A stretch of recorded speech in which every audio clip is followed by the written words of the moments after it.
On the table, you see a bowl of water, a rough soap, and next to it, a small hand mirror. A straight razor soaks inside the wash basin.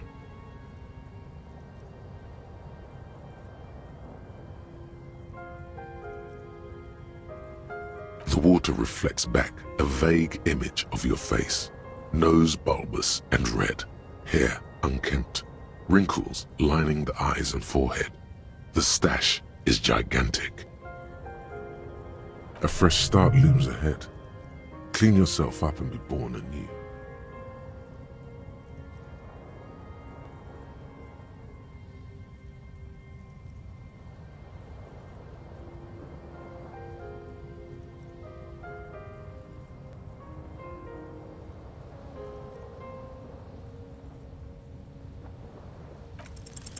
Like an artist with a brush or a master swordsman, you use the small mirror and the straight razor with some soap to remove all that unkempt hair from below the nose line.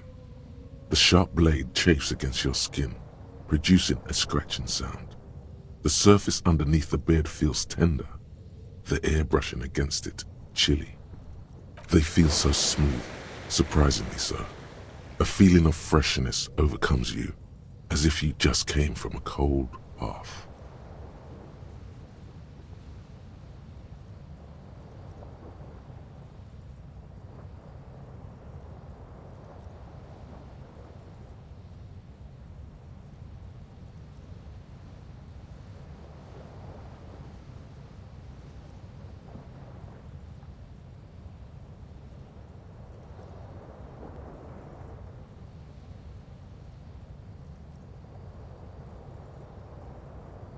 The water reflects back a vague image of your clean-shaven face. Despite the bulbous nose, unkempt hair, and persistent swelling, you look a little younger, maybe. You almost look like a professional.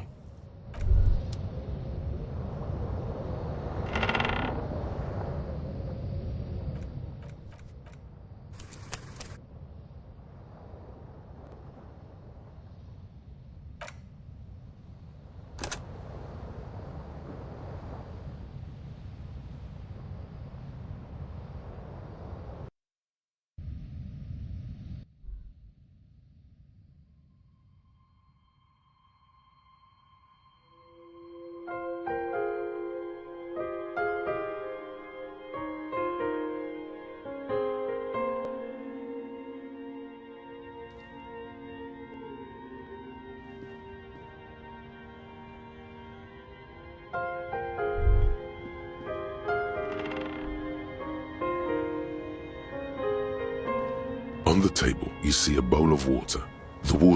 A fresh start looms ahead.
An old mirror hangs on the wall.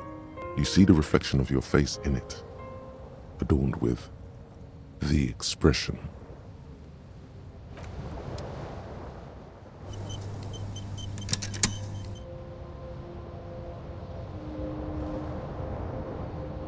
An old mirror hangs on the wall. Still not happening.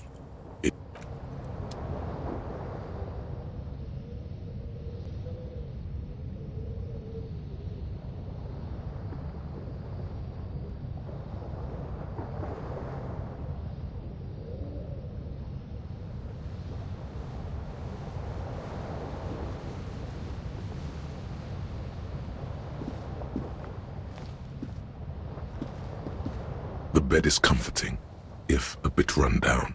Still, you've earned a rest. Across the room, the heating system hums its soft lullaby. The mattress feels soft and sheets warm. It only takes you moments for the world to fall away. Thoughts, baby. A million little lights in the dark. You're one fine instrument, brother. All those faces and all those names. All that laughter and screaming and scheming around. Every corner and every street. Recorded in you, forever, on Faraday. On and on it goes, for untold hours. At the disco where you first asked her to dance. Rising, rising, above the dark curvature, the great wingspan of sleep, studded with stars. Behold, there are millions of them down there. The first time, the last time, the smoke in her mouth, the plotted flowers, the faces turning, changing. It's the world, Harry boy, and you're made of it. Every day you're out there, you make more of yourself from it. I'm afraid you can't be unmade now. You can never forget this shit.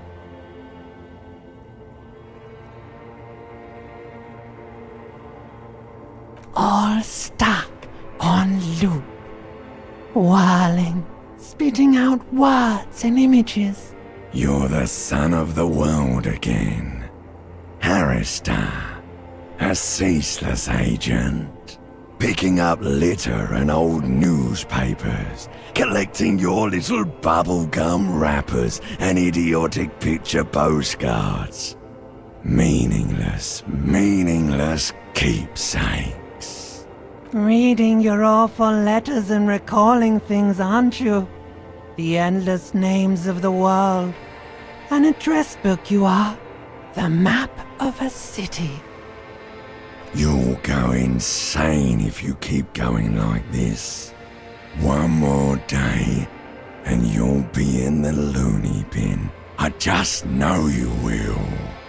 And for what, brother man? For the working class. For the greater good. Solving your little crossword puzzles. Doing your tasks. Crossing names off lists. Trying to become some sort of world detector. It won't make it okay. It won't put smoke back in her mouth.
There he goes again.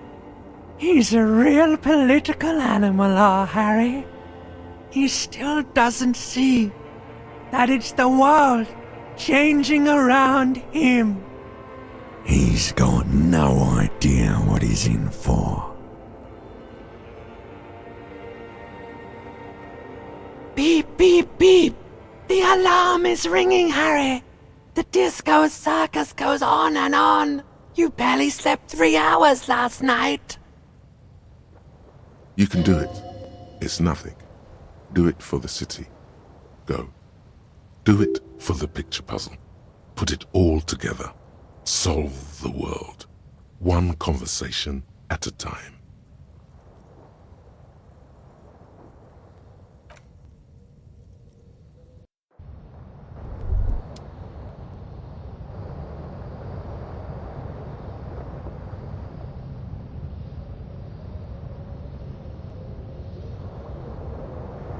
Rise and shine, comrade. It's time to get to work. Despite all the thinking you've been doing, only 0.0001% of communism has been built. It's too great a task to undertake alone. You're going to have to get organized.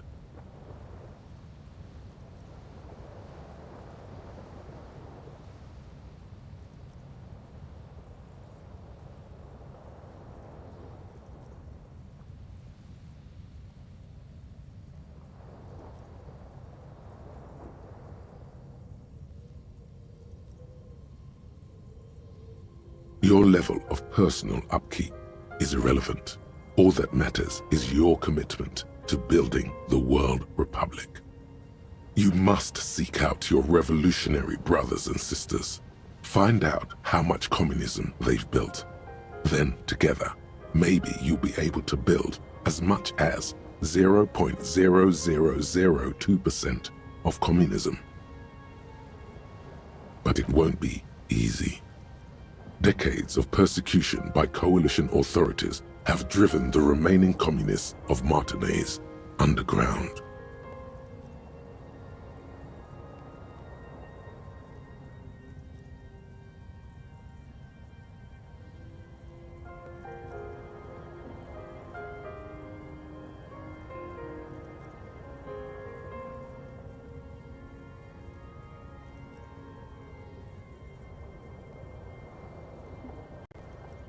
Just between us, you may want to lay off this grind up the bourgeoisie stuff.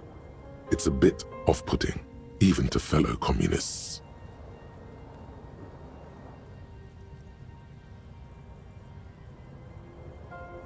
Possibly. If you have been, it's only because you're a double agent acting in furtherance of your long-term objectives. Listen to this.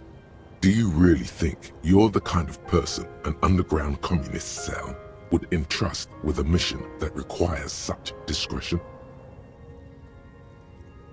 Regardless, what's past is past. You need to look forward to the work of building communism for all. Let your nose guide you, detective.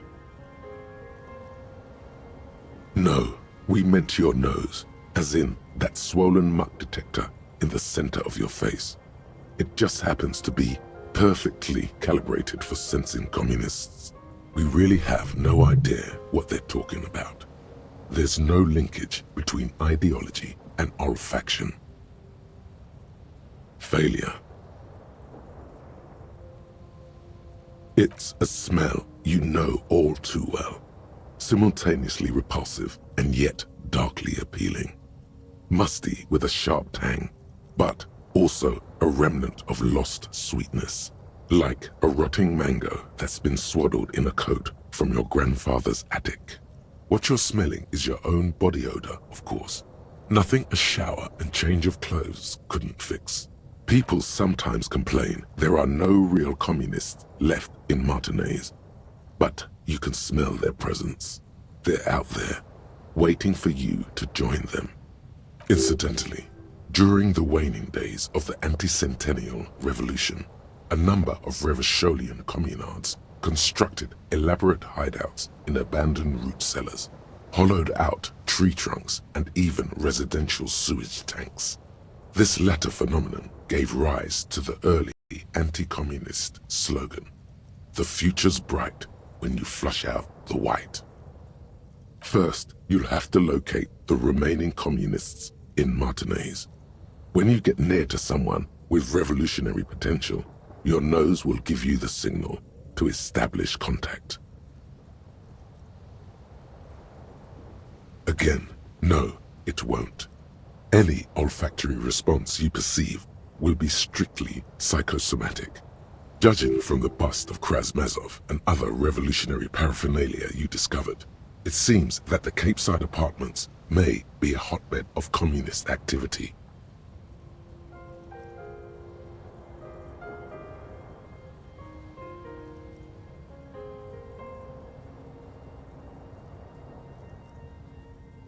You'll discuss the monumental world historical task that lies before you. You'll engage in rigorous and spirited debates about Mazovian theory and practice. But mostly, you'll probably complain about other communists. Not at all. Complaining about other communists is one of the most important parts of being a communist. Here we go. Wake, brave worker. 'Tis no time for bed. Fight till there's no slaves below, and no masters o'erhead.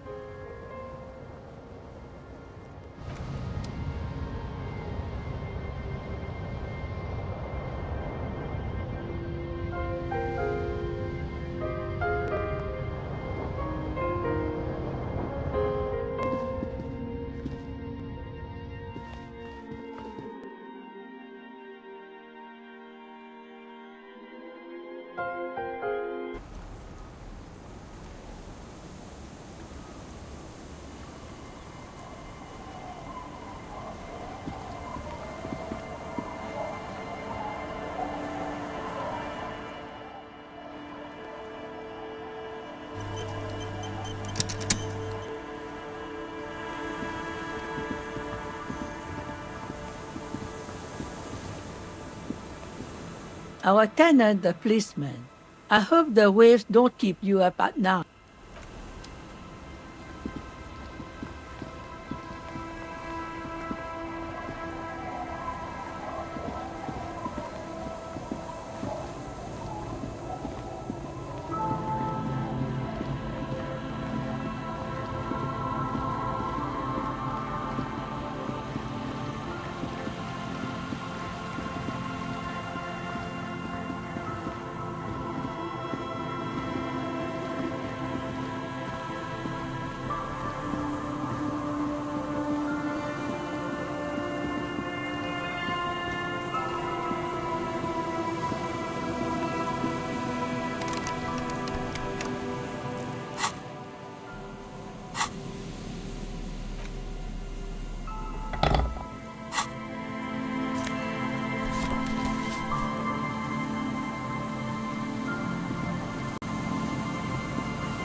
The smell.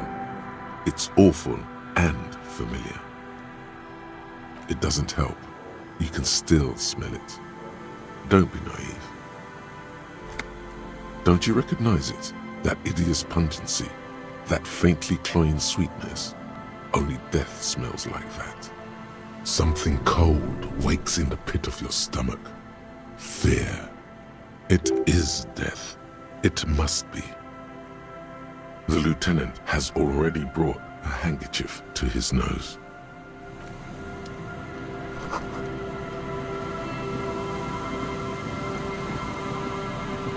There's some tear, an empty cigarette package, and a crumpled kebab wrapper in the trash bin. 2 empty bottles of Tallulah vodka and a can of black potent porter is all you find. No, there's more in there. Livis strawberry liquor, plus some Pilsner bottles too. Better not pick them up. They seem unhygienic. A tragedy. He shakes his head with genuine sadness. Whoever tossed it here was a heavy smoker. The brand name reads Red Astra. Red Astra is the black market version of Astra cigarettes, known for their high tar content. You see traces of mayonnaise and ketchup on it, as well as a tomato wedge. The wrapper reads Shish Kebab Revachol. It's no older than a day or two. No mold yet. It's hard to concentrate in the smell. The sea air brings some relief.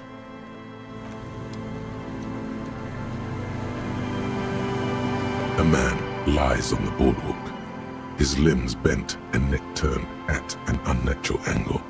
Right next to him is an empty bottle of spirits. In his cramped hand, a chewing gum wrapper. The smell is not as bad as a 2-week-old corpse, but it's definitely heading there. Hold on. Lividity is faintly pronounced.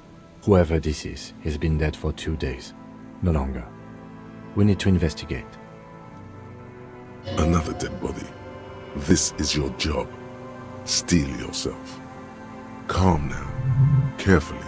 Just another day. Just another dead body. Breathe.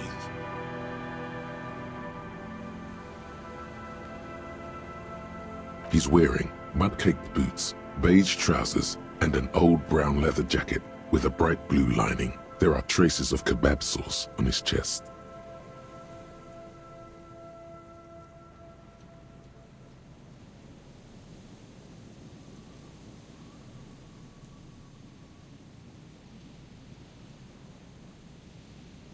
The leather jacket suits him well. It must be custom made. A cool leather jacket with a bolt of blue? Oh no, this sounds terribly familiar. You find some sunflower seeds and a rain-soaked library card folded into two. His jacket feels sodden and heavy under your hand. Good. We should take a look at that library card after this is done. The man has fallen through a crack in the boardwalk and hit his head against the metal bench. Coagulated blood covers his black hair. One of his feet is still dangling through the hole.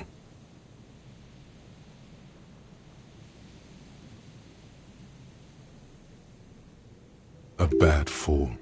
It might have been dark outside. This place is a minefield in the dark. When damp, these boards are really slippery. Even a sober man could lose their balance here. His expression is dull, like the sea behind him. Drops of water shining on his mustache. His eyes, empty and wide, look frightening in their frozen gaze. Height, 170 to 175 centimeters. Curly hair, stout build. Age, approximately 50 to 60 years. He was confused when he died. Confused and alone, most likely. Overcome with the awful surprise of it all. There's some dried blood on the metal bench, right where the corpse's head rests. The floorboards are rotten and slippery wet around the hole. An empty bottle lies nearby. A chewing gum wrapper is clutched in his fist. Be very, very careful where you step here.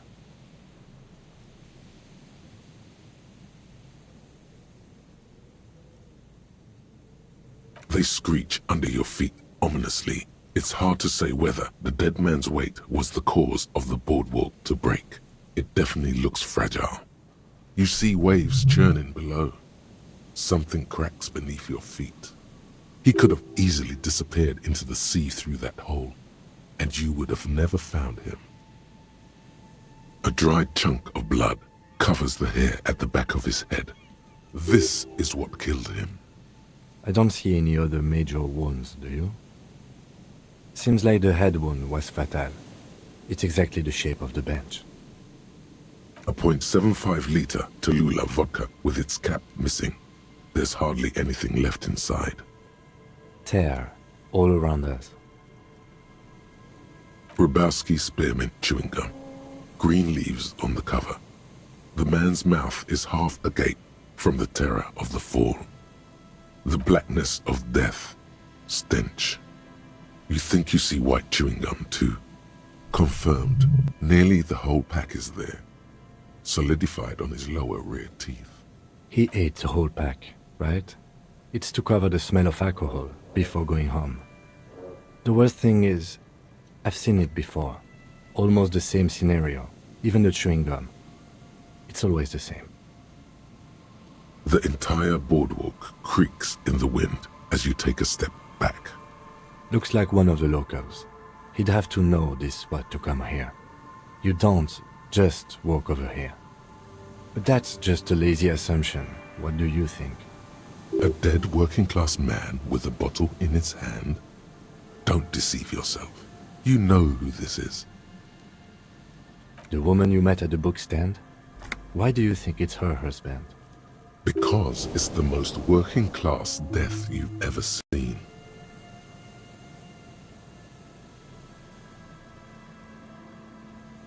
The bright blue lining? Well, he's definitely someone's husband. Death by misadventure. He slipped and fell through the boardwalk. A truly unfortunate accident. If it wouldn't have been for that bench, he'd be alive. Oh yes. Some symptoms of acute alcohol poisoning could have definitely played a role here. Severe confusion, respiratory depression, unpredictable behavior. But I think that death arrived through head trauma, not liver failure. What about it? The deceased ate some kebab. It's probably from a nearby place, maybe in the box. Sometimes a kebab is just a kebab. They'll seal this place off after the news reaches the coalition officials.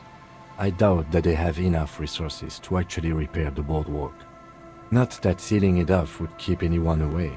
All it does is keep the city council's hands clean.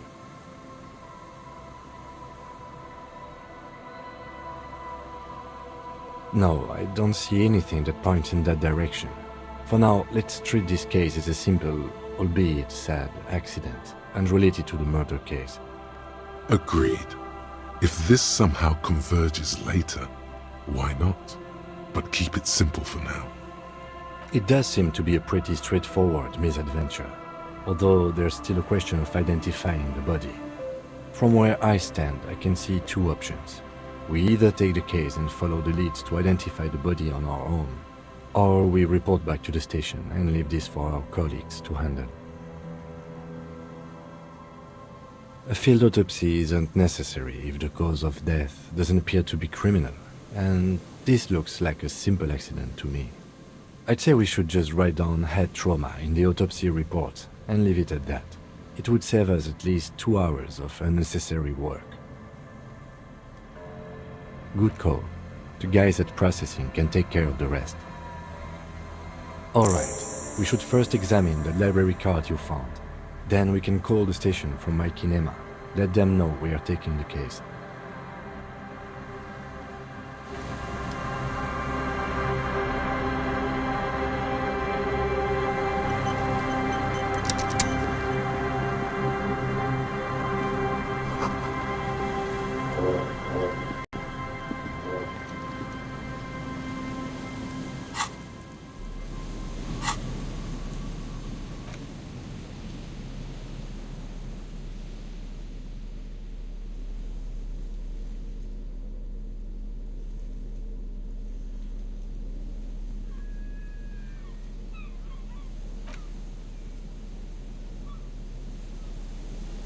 The library card is folded into two and still slightly wet to the touch.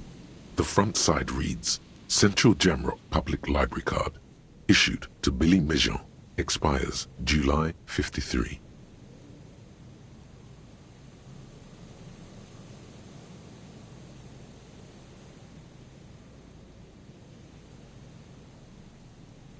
Billy is a unisex name. Could be the deceased, or his family member. Whoever owns this card is an avid reader. You find a list of books written in blue pencil. Radio thriller. Stand a little less between me and the sun.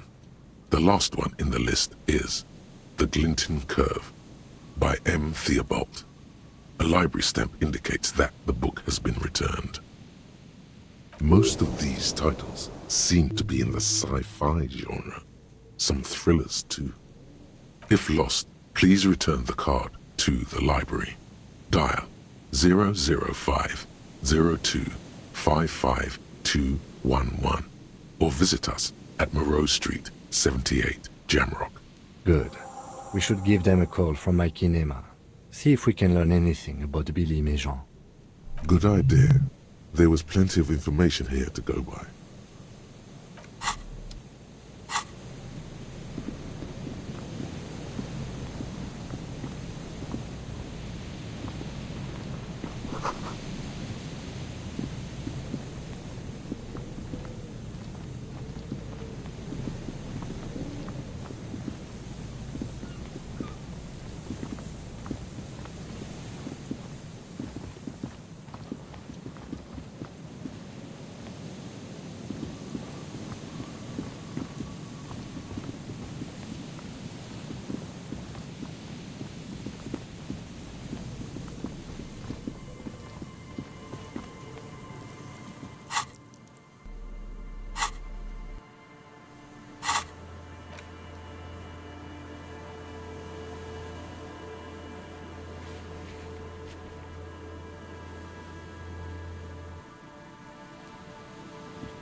That's one brutal motor carriage.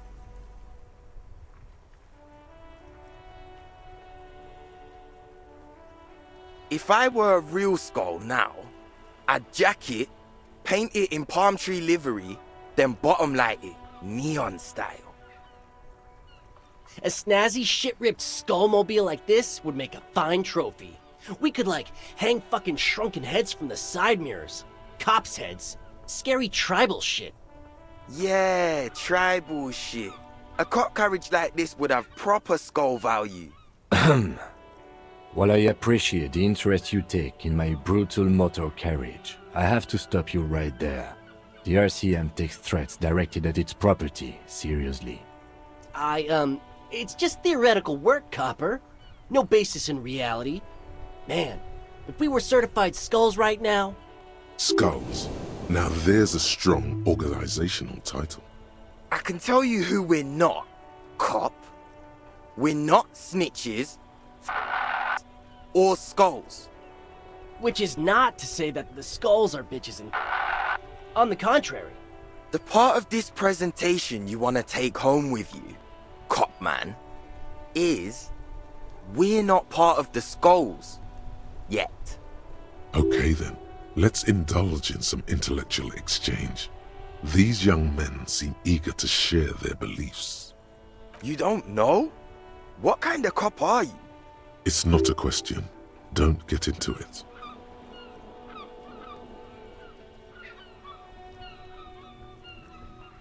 The Skulls are the most vicious gang of the Besmertne.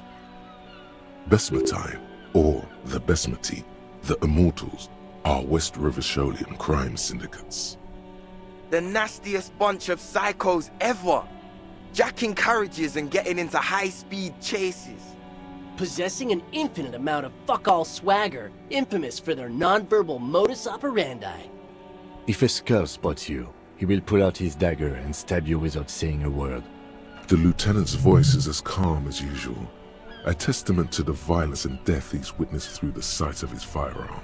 They usually occupy the burnt-out quarter in Jamrock, or you can find them loitering around their brightly painted bottom-lighted vehicles. I can't wait to become a skull. Bottom lights are wretched aggressive. Murder? Yeah, sure. We'll gladly tell you everything we know about it. it was a man. Also, he was hanged. He was hanged from a tree. Yeah, I mean, duh. These punks don't know anything. Hey, stop right there. How does one know anything? Ah, this sounds like epistemology, a field so occupied by thought that it begins to question thought itself. Exactly. How can one know shit? For example, how can one be sure that there truly is a body hanging behind a hostel? What if it's art? Or just a mere specter? Maybe it's true. The hanged man is merely a prop in a performance. We are the audience, and the artist is hiding somewhere in the dark. So what do you think we know? Oh yeah, Cindy's a right proper skull. Yeah, a true artist of the future. Just like Arno van Eyck. By the way, if you see Cindy, give her our regards. For all their nihilistic posturing, these young men are not lacking in youthful idealism. The lieutenant on your left is unusually lenient toward them. Old man, it doesn't matter. You'll be long gone before his greatness is recognized. Yep, old as fuck. Yeah, man. It's like at death's door. No wonder you know nothing about the future. You won't be there. The Union does their share of policing in Martinez, at least where gangs are concerned. That's why there isn't much organized crime around here. Apart from the unions themselves, of course. Don't you worry about that. We're gonna make up for the deficit. Yeah, we are. We're not franchise skulls. Well, not yet. Once we get our name out there, we'll have a chance to join them. Because we can be just as psycho and vicious. You'll see. Ah, you'll see for sure once we're in. It's the last thing you'll ever see before the void consumes you. Throw him off his game. Well, yeah, I mean, we're only saying practice things for now, so we don't mean no harm to the Skulls brand, or to you. This is definitely something the Skulls would say. But we're not trying to encroach on the Skulls brand in any way. On the contrary, we're just here to market it. We think of it more like two franchises merging. You know, us two and the Skulls. I really feel like we would add more to the table. Spice things up here in Martinez, you know. Get the old machine of pain and suffering oiled up real good. Whatever, man. Work is for pussies. You wouldn't get it anyway. Hey, we could be just as hard. Like pavement on top of pavement, or a brick on top of another brick. Or a grave on top of a grave. These kids have the vocabulary, but might be missing a brain. Wouldn't a grave on top of a grave be just a big hole? What's hard about holes?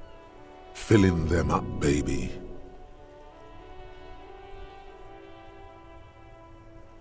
Mm-hmm. What about them? Well, first off, it's a statement and not necessarily something that characterizes me as a person, even though the statement has character. And I do like piss. The word piss epitomizes the struggle taking place in the world.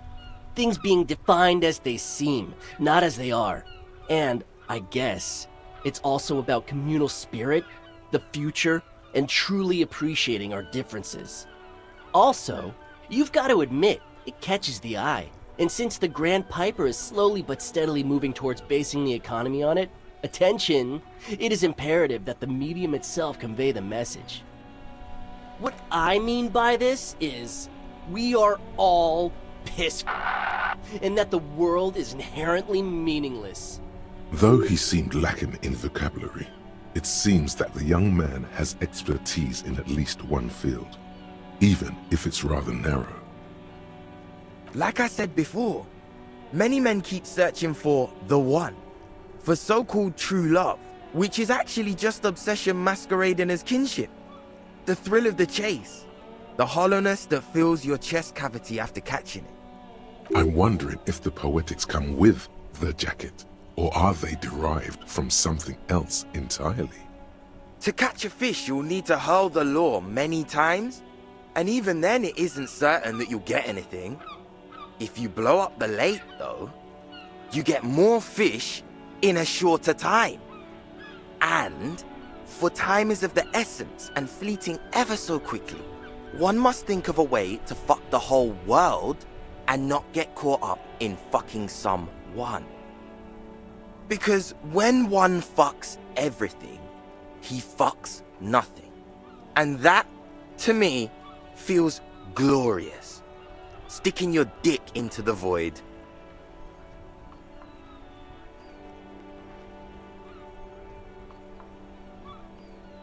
Hate to admit it, but in a weird way, he's got a point.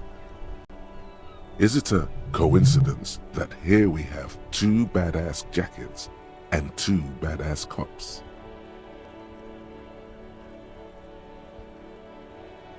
Yes?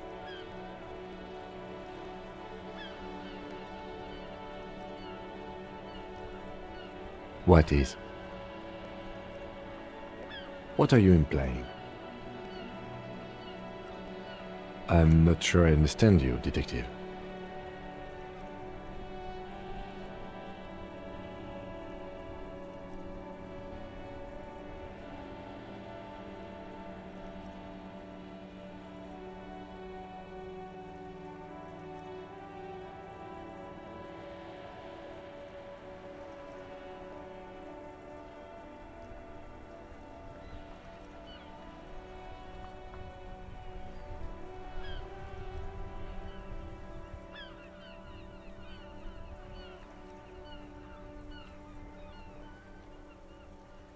Neither.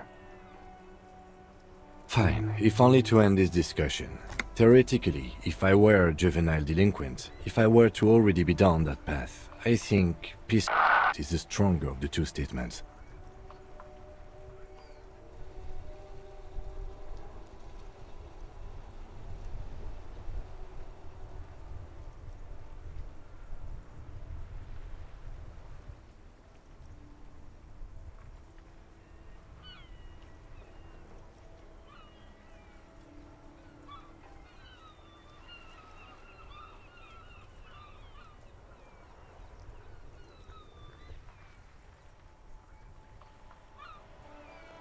Seems about right, especially considering your heroic exit attempts. That's an origin story for a dynamic duo right there. So are we done here? Or you don't need us around for your secret whisper party, do you?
That ride is fucking lightning.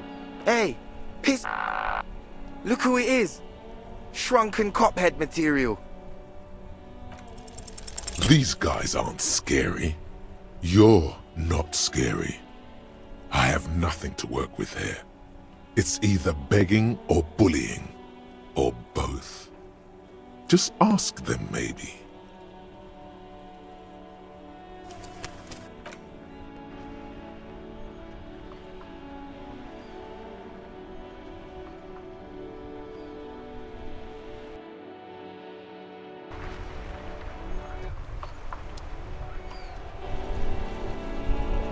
That Hey, piss. Look who it is. No, no, no. Don't ask anything. Be subtle and scary. The boys dream about being skulls. Use that.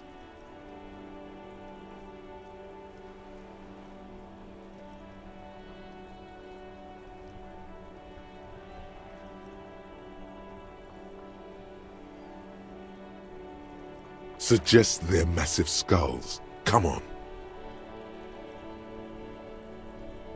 What? No. Skulls don't have kings. I think. And we're not even in yet. Yeah, man, keep your voice down. Skulls don't take it lightly when folks pretend to be them. We're not even prospects yet. Prospect must be a hierarchical term. Probably in the lower end. Wow, you boys are ambitious. Only prospects and already planning a coup in the skulls. You're destined to go far. He gets it. Passive-aggressive flattery. Shut the fuck up. Are you trying to get us killed? Now bring it to the jackets and, yes, start shouting. Please be quiet. What? What do you want? The jackets? You got it. No need for cruelty.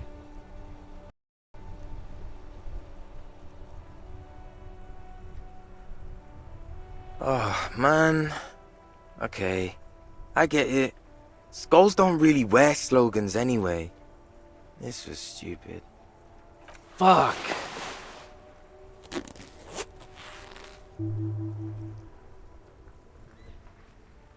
The lieutenant watches the boys take their jackets off with mild amusement. I'm absolutely okay with not having either one, thank you. This case doesn't require us to go undercover or raise hell. In fact, I don't think the jackets will be useful at all.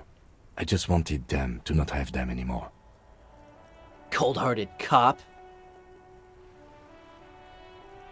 The need will not arise. The jackets are meant to complete each other.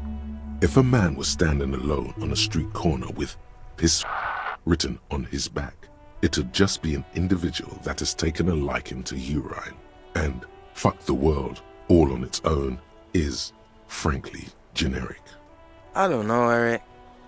It's cold out. Yeah, let's get out of here. The cops fucked us.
You finally made it, haven't you?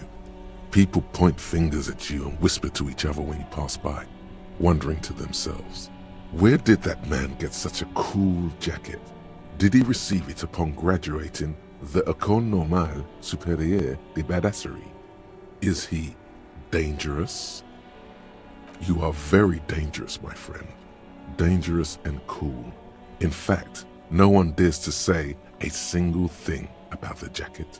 But believe me, they are all very impressed.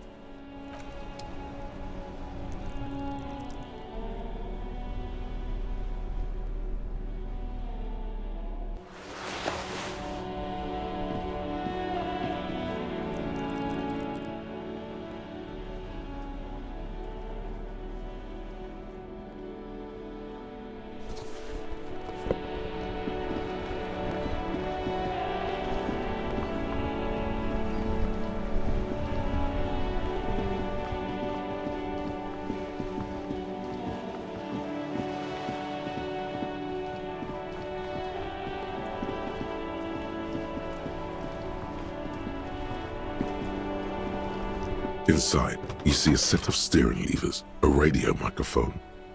This is Precinct 57. How may I assist you? Sorry, sir. I still haven't heard back from the database people. Try calling again later. Is there anything else I can do for you? One moment. Can you please describe the body? Age, sex, cause of death? We suspect he might have been inebriated when he fell. There were bottles all around him, and traces of vomit on his shirt. Any signs of violence? No field autopsy necessary. You can hear her quickly typing in the background. What about his belongings? Did you examine his clothes? Any information on the library card? Good. You have a lead. Do you and Lieutenant Kitsuragi want to take the case, or should I assign it to someone else? I have assigned the case to Lieutenant Kim Kitsuragi. Please follow up on this library lead to identify the man. We'll send someone to take the body to the morgue. That's all for now. Thank you for reporting in. Is there anything else I can do for you? I'm afraid they're closed. It says here that the library is open from 10 a.m. to 6 p.m. We should try again during business hours. Anything else, Detective? 57th, over and out. In the cabin, you see a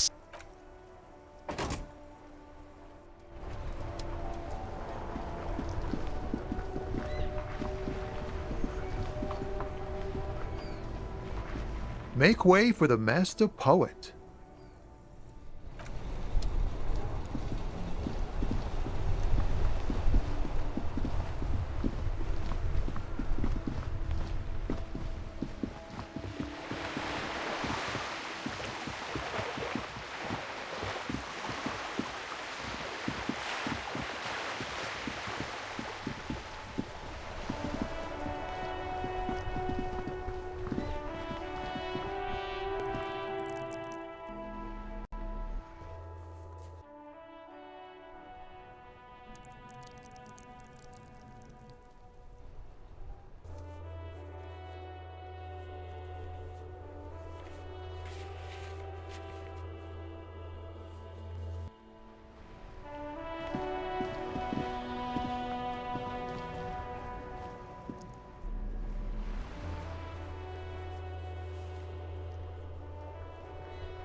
The locusts aren't doing all too well, but they're still in there. This isn't the empty trap. That one was by the canal.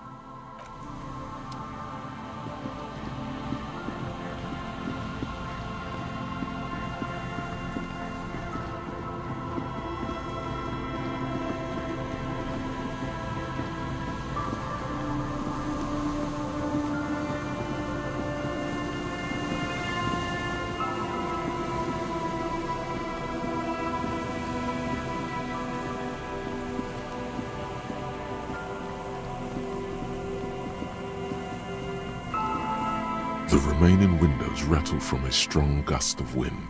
They're covered in a thick layer of grime. They must have been like this for 40 years. Dripping water falls from a high place. All you can see is the shadow of a collapsing staircase. There's rust and corrosion on the bars. They're foaming with it. And a small layer of white salt from the sea. No, I won't even try. You know, I had a partner once. They called him Eyes, because he had to show me things. It's that bad. This partner of his, Eyes, things didn't end well. It saddens him to say his name. Don't even ask. He wouldn't answer. Maybe some other small talk. Well enough, actually. It's odd how that works. I'm no sharpshooter, but I passed my shooting courses 7 out of 10.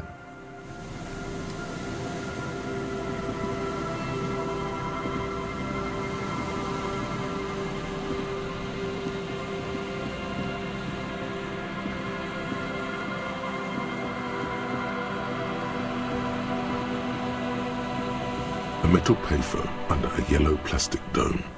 You could use it to call someone, unless you're out of change.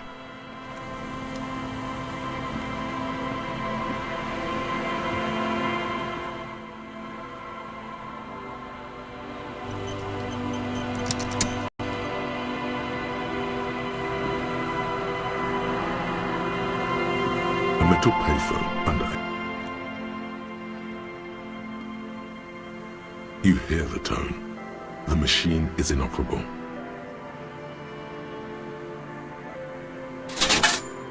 Calling. Still calling. This feels wrong. Should you be doing this? End of tone. Someone picks up. Pierre? Is that you, Pierre? So nice of you to find the time to call me. It gets so lonely. Even the animals have died.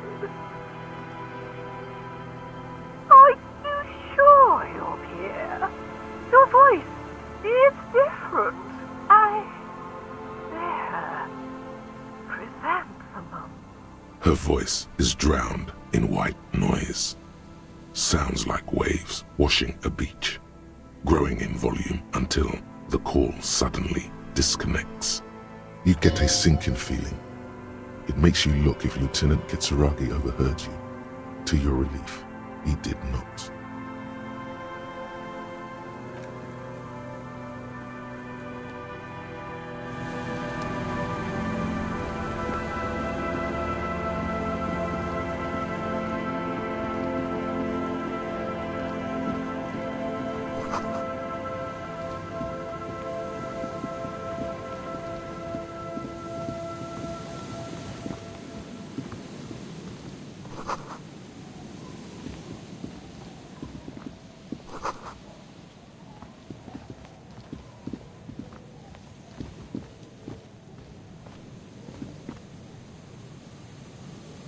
Heavy wooden doors, more than twice your height, stand shut in front of you. The rectangular sea-worn ornamentation appears in stark contrast to the padlock carelessly drilled into the wood. The carving on the door is block-like and angular, like the church itself. 2 large beams shoot downwards, sinking into the wood before they reach the threshold. The surface is smooth from the wind, but moist to the touch. Feels exceptional. 300 tons of pine would fit together seamlessly. It's old too, cut and carved many centuries ago. This cheap-looking padlock is sturdily built. It shackles together a hasp and a staple screwed into the wooden door. The lock is adorned with a yellow sticker. It'll be easier to break the staple than the lock. Also, that sticker is interesting, somehow. You see a yellow circle with 2 X's and a big curve below them that looks like a mouth. You're pretty sure you haven't seen it before, but what the symbol depicts is clear enough. A smiling dead guy. The curve makes it smile, and the X's make it dead. There is something blindingly modern about this symbol. Its modernness puts to shame everything you've seen before. It's the contrast between the cheery, chemical yellow and the rigor mortis. As if the cheery guy didn't know he was dead, or the dead guy didn't care that he was. Either way, you get the sense the forces of future are at work here. He takes off his glasses and uses a blue handkerchief to thoroughly wipe them clean before inspecting the sticker. Then he looks up, pauses, and replies. No. Looks like a dead man smiling. Suggests junior delinquency. For Revachol ZOC, the moral intern defined junior delinquents as minors between the ages of 10 and 16 who have committed an act in violation of the law. These acts aren't called crimes as they would be for adults. Crimes committed by minors are called delinquent acts. This was part of your officer's exams. I haven't seen that sticker before, and I'm not a youth. That level of conceptual thinking is not part of my skill set. There's nothing like the sound of a sticker unpeeling. Now it's stuck to your thumb.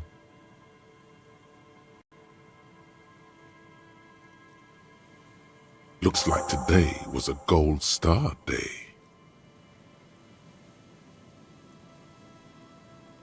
The padlock passes through a staple that's been hastily attached to the wood. Closer inspection reveals that one of the screws is not a screw at all, but a nail. The work has been done recently and is unprofessional, to say the least. Should you want to get through, it might be easier to just pry the whole thing off. Maybe we should circle the building first and look for another way. The building has seen enough mistreatment. There is a touch of guilt in his voice. Yes, the pulsing base. A sure sign of junior delinquency, somewhere east of here.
A shaggy-looking girl in her late teens or early 20s kneels on the ice with an electronic contraption in her hand.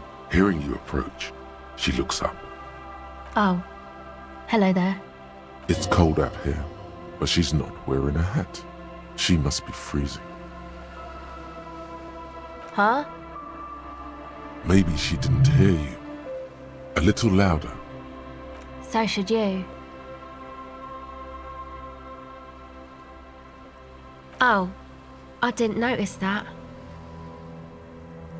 Yeah, well... Look man, fuck the hat. I'm sorry I said fuck the hat. I was concentrating on something else. My whole family swears and it rubbed off on me.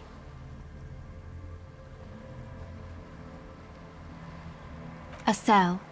Her hair is dyed blonde, with dark roots showing. There's a coarseness to her features, some masculinity below that timidness. Why? Okay, it's Berger. A very common name. This is a portable recording device. It's for field recording. Low quality, but still. Actually, just one wire. I picked on it till the braiding came loose. The wire leads to a contact microphone. A contact mic records sounds from inside things, like this ice. Your mangled brain would like you to know there is a boxer called Contact Mike. No. You're welcome.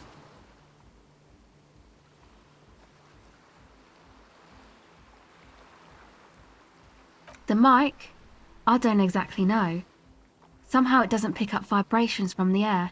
The book said it only picks up structure-borne sound, if you like technobabble. Yeah, I record stuff with it. No. This is a contact microphone. It's for recording inside solid objects. Contact mic just beats people up. An entire litany spews forth.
Man, you are one weird cop.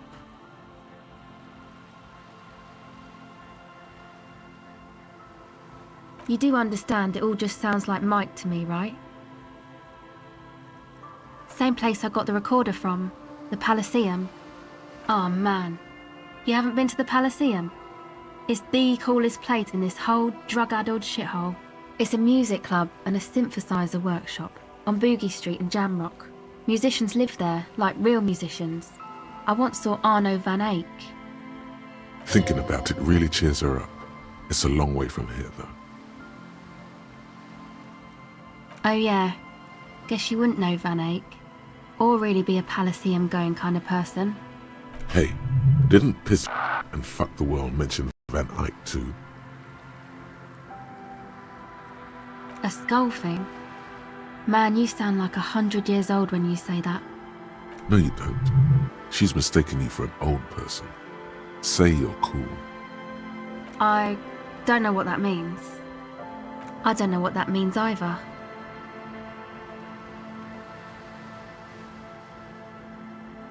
That's cool. Sucks, man. Was there something else? About the contact mic, perhaps? Okay. Recording, I guess. I think I'm recording cracks in the ice. but there's no way to tell. Not without headphones. I think I just recorded your footsteps too. Not sure how that will sound.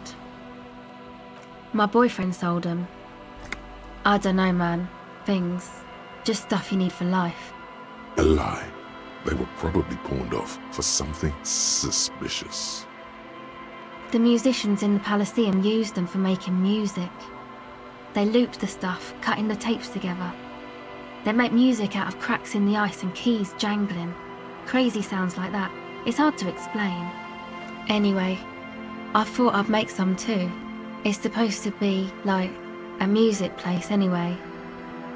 I don't really know what I'm doing. They use synthesizers too. I don't have a synthesizer. She looks at the recording device, the thing she thought would fill her hours with joy and escape. It's turning out to be an empty fantasy. She feels childish, very useless all of a sudden. Take this, you're called. No, man, fuck that, I'm cool. I'm sorry I said that. I'm sorry about the fuck. It's okay.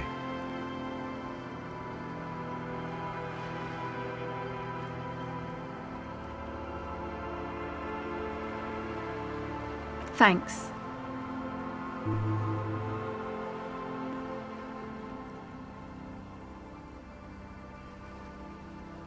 That? The boys think it could be a place, like the Palaceum or something. Stupid. It's really not gonna be a Palaceum, that's for sure. And who are these boys? Yeah, Andre and the guys, they're inside, in the tent. And why is that? They got too much stuff crammed in there, no room. Music stuff mostly. Like this tape recorder, but bigger. And there's piles of it. Yep, they were pretty. I'm sorry we sold those. That stuff is more expensive than I am. More expensive than any of us, really. Doesn't matter, I can take the cold. That? And who? Yeah. And why is that? She looks back. Go ahead. It's supposed to become, like, a club for anodic dance music, like that new style of synthesizer stuff they play at the Palaceum. Except that, yeah. You know, anodic, cathodic, music that's made with electronic instruments. Synthesizers and tape consoles, microcomputers too. Anything that uses electricity, but isn't guitars. Also found sounds, stuff like that. This is an evolutionary step up from amplified instruments, which in turn are a step up from acoustic instruments. What comes after it, you wonder? A black-tinted nothingness? Or something finer? You know, anodic, cathodic. What do you need to know? I know. It's not my idea. Andre and the boys found the place. It was supposed to be deserted, but now they can't even take it. Hey, don't get me wrong, but you're cops, right? Okay, well, maybe you could talk to Andre and the guys, because there are some strange things going on in that church. If you're police, you should look into it, right?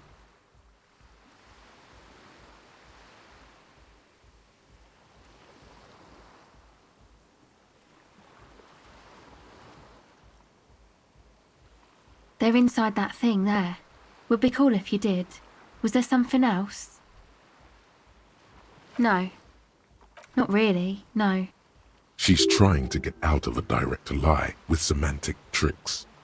She personally didn't put the padlock on the door. It's Noid's. Yeah, I guess you could say that. To keep more weirdos from getting in. Fucking Martinez. I'm sorry. It's got the worst weirdos. If you get around to it, ask Andre about them, he'll tell ya. Go ahead.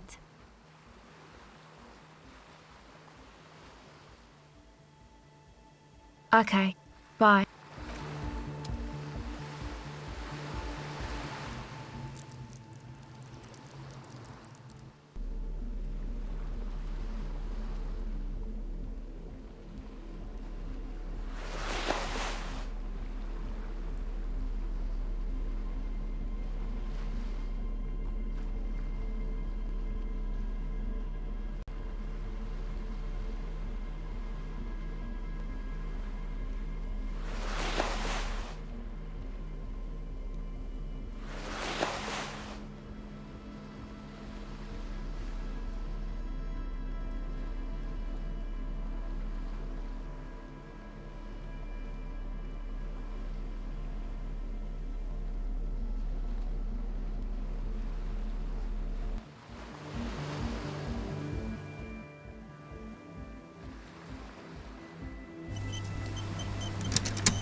Hello again. The device is cold to the touch. An angular Omicron logo.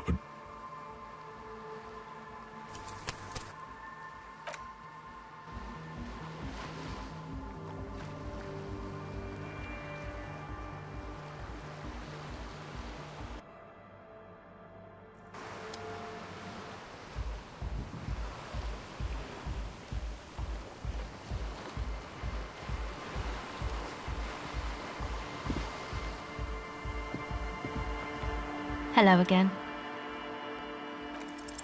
The device is still warm from her touch and heavy as a brick from the batteries inside. The company logo, Omicron, adorns its yellow plastic cover. Inside, the tape is rolling. The girl looks at the device in your hands. She looks you in the eye, her pupils wide, surrounded by a ridiculous amount of makeup.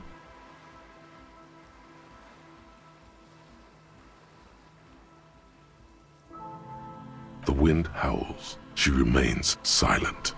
It's real. Tell her. What is?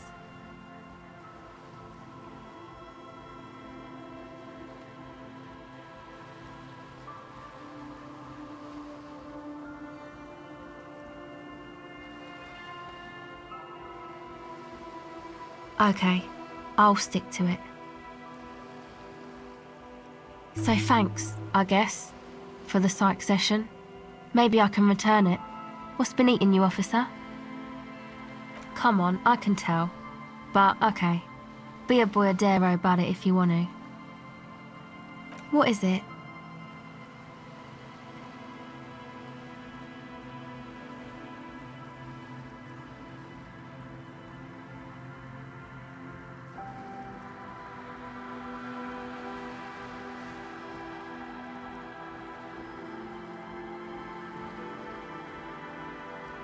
Oh, really? So, the thing that's been eating you is the slow pace of social progress?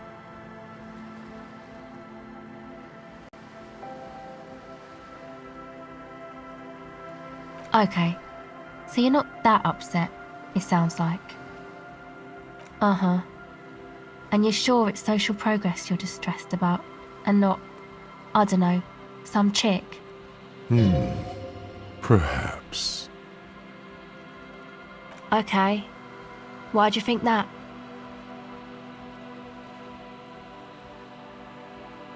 There you have it then, chick trouble. Not political after all. Who was she?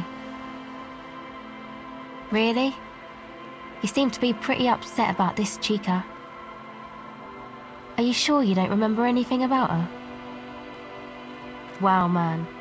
That's some pretty strange shit. Are you sure the letters were for you?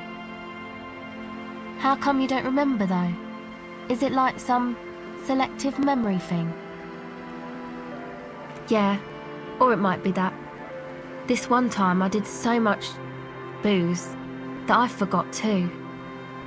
It's obvious she's done more than booze. Or it might just be some psych bullshit, you know?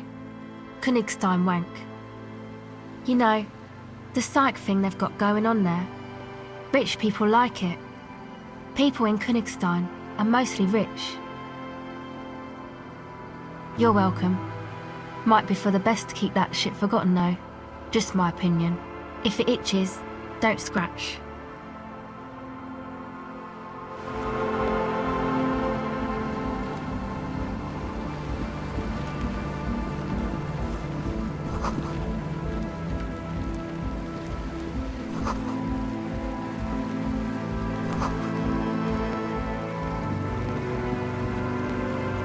A pane of Eternite has been planted into the snow. 2 poles are holding it up. Barely holding it up. It could fall over any minute. A stronger gust of wind might be enough. It looks like a makeshift bridge. Could be convenient. The pane falls into the icy snow with a soft thunk.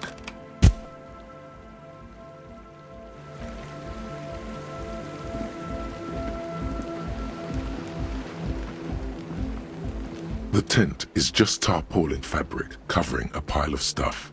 The flap is open. Inside, 3 young men, all in forward-looking apparel, reminiscent of the sticker on the padlock, are listening to some new form of music. It's like nothing you've ever heard. One of them looks at you. Come on, get in and close the flap behind you. The warm stuff's getting out. Sorry, we barely have room for one. You go ahead. I'm too old for this. I'm actually not, he thinks. I just dislike delinquents. I'm sure you will feel right at home. I'll keep watch.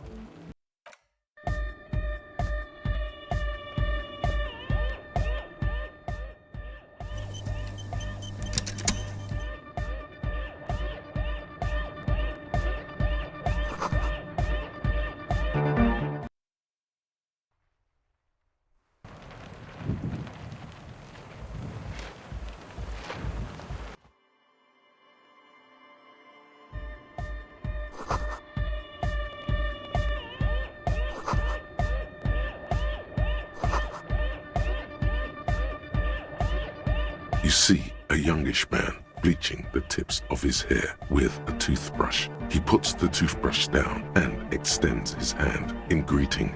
Hello, I'm Andre. It's a pleasure to meet you. There is definitely something futuristic about his hair, aggressively so. You get the sense that this is what the future will look like.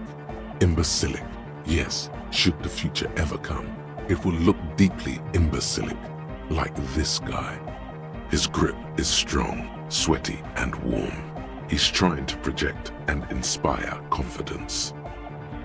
This is my posse, Noid. The young man with earrings looks at you suspiciously. And Egghead. Egg! Together with Acetylburger, Burger, who's out there right now, doing some seriously progressive sonic experimentation, we like to think of ourselves as music venue organisers. We have many in the pipeline, officer. You see, we've been all over Jamrock North, prospecting for real estate to establish a new venue in. Also for talent. Yeah, thank you, Egghead.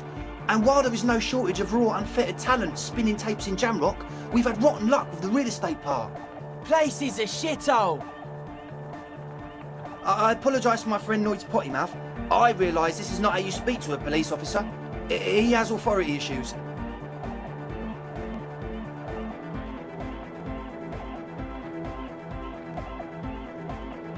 Ah, so you've met her. Good, good. Yeah, it's a matter of occupied ecclesiastical property. I bet you've noticed the derelict hive of Narcomania on the coast.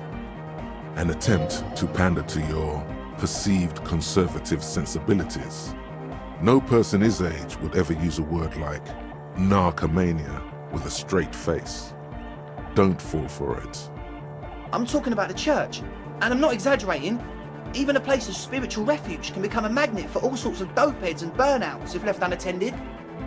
Dopeheads! Burnouts! Well, I'm sad to say, that's exactly what happened. Sad because we were just about to put Martinez on the map with one of the maddest dance clubs in Jamrock. Nah, strike that, in Revachol. Strike that! The word! And sadder yet, because the dopeheads and burnouts hold up in there are the worst kind. He leans back a little, watching you with a steady, serious gaze, letting you imagine just how bad those dopeheads and burnouts really are. Good. This calls for an opinion. You're an expert in those. They're spooky. I was hoping you would be the judge of that, officer. All I can say is, their spookiness is the kind that keeps us from restoring this church into a community centre and a place of spiritual refuge. Also, they don't eat or clean the building. Shit's gonna collapse. People just wanna spin tapes without them spooking it up. Place has bad signs. No one can dance like that. Thank you, Egghead. So you're gonna look into it, right? It should be a police matter. Getting them out. Whatever spooky stuff they're doing, I'm sure it's not what the Ecclesiastes meant their property for. All right, man. Andre's obviously very happy you took him seriously. The whole tent is. The boys exchanged giddy looks. I did ask Noid to install a measure against more drifters wandering in. It's a temporary fix, just something to contain the situation. I had to do it in an hurry. Not my best work, but it should hold for a while. Not long, like a week maybe? I'm super sure they're alive. I mean, come on. I'm at least 90%, maybe 85% sure they're still alive.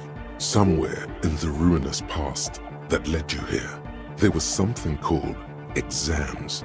You may have learned the term involuntary manslaughter there. Yes, I do.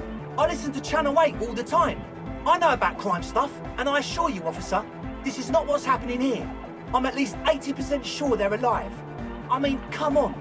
Most people aren't ever that alive in their entire lives. You're right. It is nonsense. Total garbage. I knew you'd see through it. You're one smart cop. It feels good to be the smart cop, doesn't it? That's a good cop to be. Has a nice ring to it. Smart cop. You wouldn't want to be stupid cop, now would you? But still, maybe he's just sucking up to you. He nods attentively. Of course. Noid, give the officer the key. All right.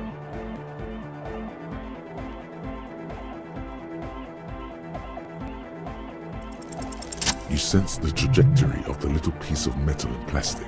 The object makes a small ringing sound as it approaches. Just the tiniest chime to your left. Ka-ching! The key hits your palm. The speed freaks nod to you approvingly. The speed freak nods to you. A respectful nod. You proved something here. Not long. Like a week, maybe? I'm super... Somewhere in the room. Yes, I do. I listen... You're right. It feels good to... He nods. Sure, man. Tell us what you want to know. Let's do it. Truth is, I don't really know. None of us do. I don't even know how many there are. All we've seen are glimpses. Well, there's also the machinery. When I first scouted the place, back in February, it was abandoned, empty. Took some time getting the crew together. So about 2 weeks ago, we came here hoping to set the stuff up. Suddenly, there are all these strange machines lying around in there. One of them has wires running into bowls of water. Wires into water. Never seen anything like it. Andre, tell him about the feeling. Oh, and it felt like there was something in there with us, watching us from the dark. No, the other one. Which other one? I'm not as in tune with my emotions as you are, Egg. Felt like silence. Awful silence. Not exactly. We've just seen someone who we think is a woman go in and out of the church. A couple of times. And we felt someone, or something, eyeing us inside. But that's kinda it. Well, honestly, I can't. But I am. This is a below feeble attempt at avoidance. Basically, he is attempting to weaponize idiocy. Hey now, I'm 70% sure they're substance abusers. Don't let all that technology fool you. Where do you think the drugs come from? You should talk to Noid about that. I just got a distinct burnout and dopehead sign from them. Probably jacked up to some snuff station too. Probably, very likely. Like, you aren't alone, you know? It wasn't quite human, if you know what I mean. Not human? As in a ghost? Do you know what he means? It was this dark shape climbing upside down along the ceiling, like some kind of crab man. Yeah, you know, the way it was climbing up and around the ceiling, like a crab. It was stalking a cell, exhibiting ambush behavior. Odd. Crabs are usually marine creatures, and not known for climbing walls. Yeah, totally. I mean, I didn't personally see it. Estelle was alone that time, but I believe her. If she comes out running and says there's a crab in there, there's a crab in there. So he hasn't even been in there lately. Is he afraid? You should ask her about it, but be nice. Don't tell her you don't believe in the crab. Sure. What? Oh yeah, that's a meteor and name for the founding party. Thought it'd be cool to use it. If you don't know what the founding party is, there might be a way to mask it with minor demagoguery.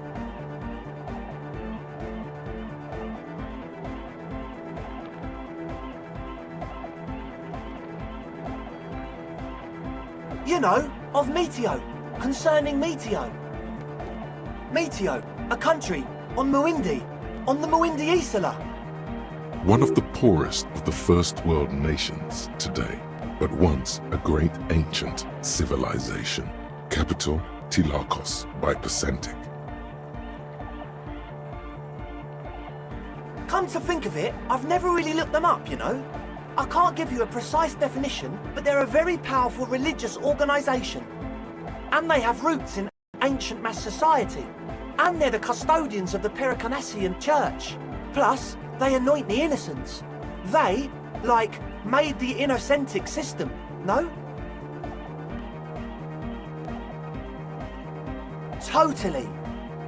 The Pericanassian Church is about love, and Nordic music is about love. I got love for my Pericanassian posse. Love is the relay out of death. We dance. Love is hardcore. Unity! Unity! Make some noise for my Insulindian posse. You feel it, the anodes and the cathodes coursing through you. Your big toe starts tapping along to the base, as if testing the waters. Feels good. Your posse's like your people, man. Like you got your cut posse. You look out for each other and you party together. That's a posse. And where is your posse, detective? Nothing comes to you. The world is silent. Are we? Yeah! Oh yeah, it can. He's coming around. You're getting it.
That's pretty downbeat.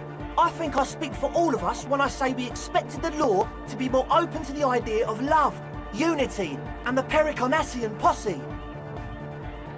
Well, we're sorry too. So, you got more questions?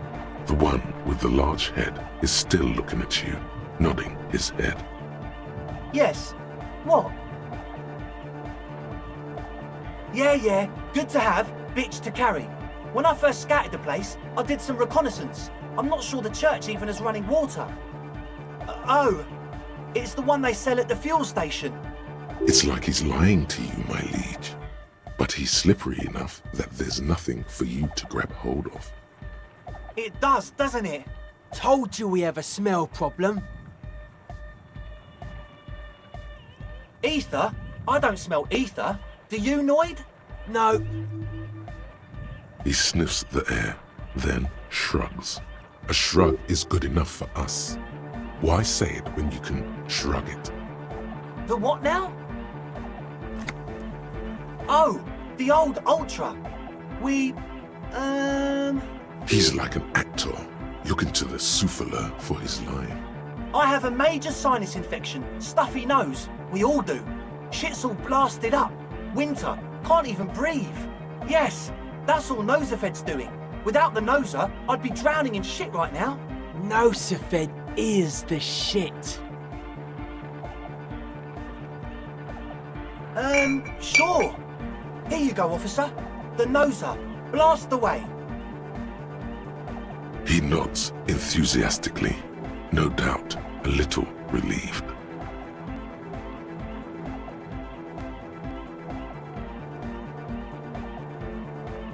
As always, we'll be right here, waiting patiently for the news. Yeah!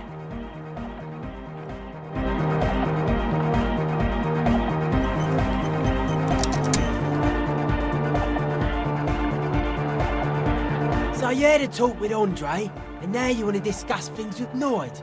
Good. It's good you talked to Andre first. Gave me time to get a reading on your sign. Can't really talk to people before you get a reading. Yeah, gotta compare. See if we can align. I suck at socialising, man. Even now, our sign synchronisation is way off. But I'll see what I can do. A sticker? You mean the yellow one? Can you describe it to me? Interesting. He wants you to describe it, though he already knows what it looks like. Good. What did you want to know? Yes, you're the 23rd person to get it right, and I've asked 23 people. Looks like it's a dead guy smiling to the entire human race. We're all the same. Same eyes, same smiles, same death. He defeated history. We are living in the age of history, and in the eyes of history, we are always already dead. How can we ever smile then? Because history is a lie, and so are its deaths. The present moment and life are the hardcore. The hardcore expels death. Or maybe he's not dead. Maybe he's just really ecstatic about the beats. Yeah, that interpretation holds. Simplicity was brought to us by a classical solarist modernism, but that was a tasteful, harmonious simplicity, right? Well, hardcore is not tasteful or outwardly harmonious. It's a warning shot. This will be dangerous. The echo of man's loss haunting him. The sticker, the clothes, the music, same thing. Not alone. Many people are thinking the same thing right now. We all see the same smiling dead guy in a couple of X's and a circle. And a curve. The beat is the same for all. I guess one could write an entire treatise on the thing. But what for? Nah. Still strongly out of sync. Stage gamma disalignment. You heard me. Weird stuff. Specialised. There was a data processor and some sort of long-wave machinery. Wires going into water. Gives off a spy sign. Or some fucked up Samaran science sign. You know, the kind that goes head first into the supernatural. Nothing's wrong with it. You should definitely be researched. You can still do sick shit with it though. Most of it doesn't exist. But there's also stuff that isn't allowed to exist. Because the moralists think it's too dangerous for the plebs. Psionic powers, pale-related diseases, pretenders pretending to be human, folk rights, that kind of stuff. The hardcore aesthetic is esoteric. It's not meant to be discussed with the law at this moment. I can see that. Further sign matching would do good for us. One way to achieve sign synchronicity would be by getting us into the church.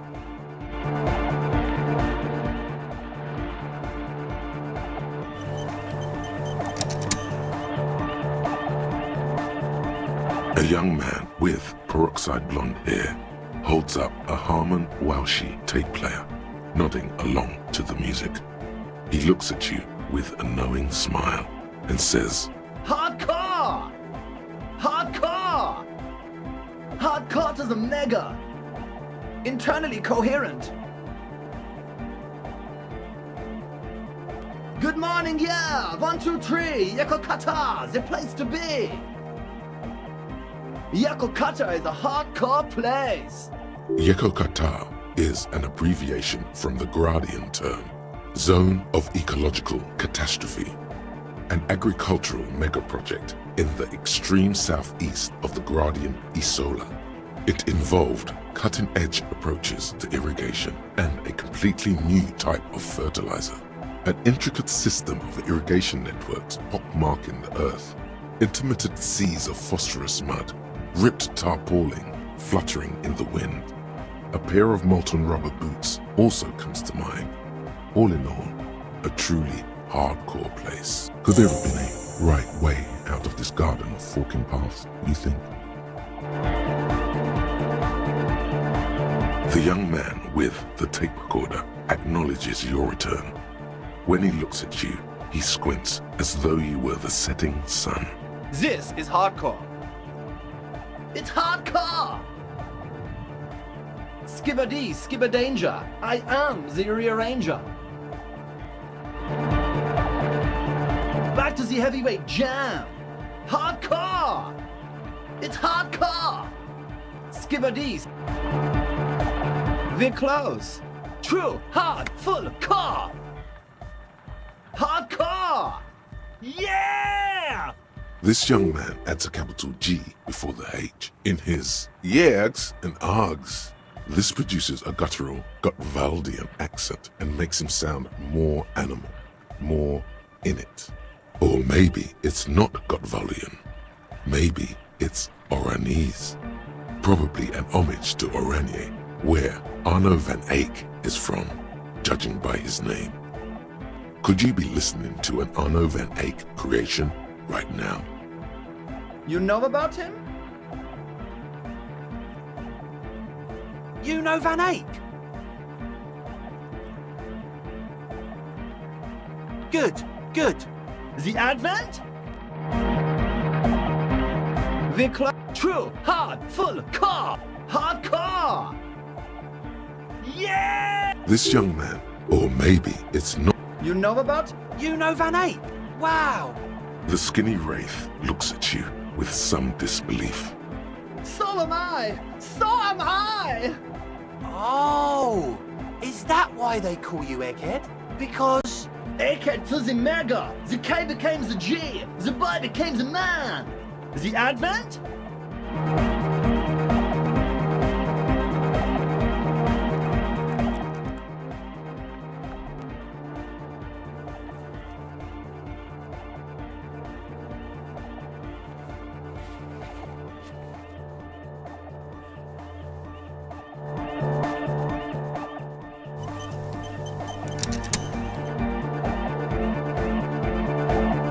We're close. True, hard, full, hardcore! Yeah! This young man or maybe it's not. The Y to the E to the A to the A to the A to the A to the A to the G to the H to the exclamation mark! Yeah! He missed one A.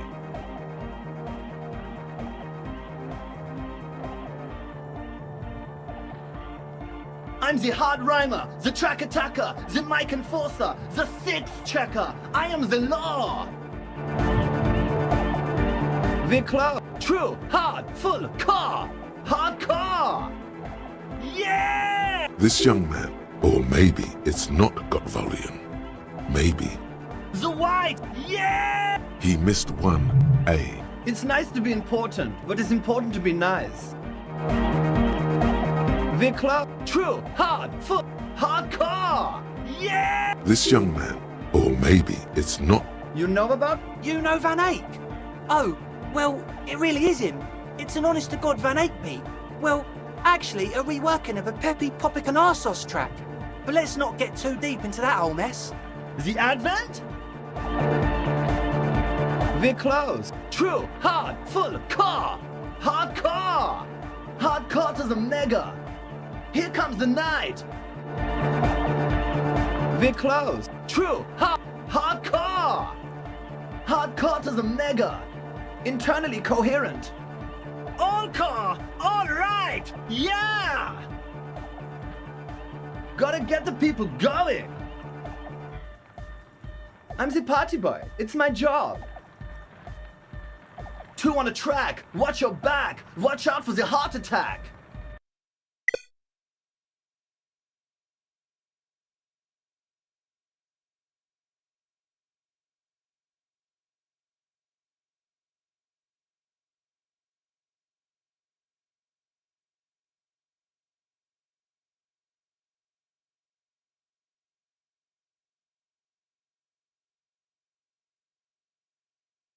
You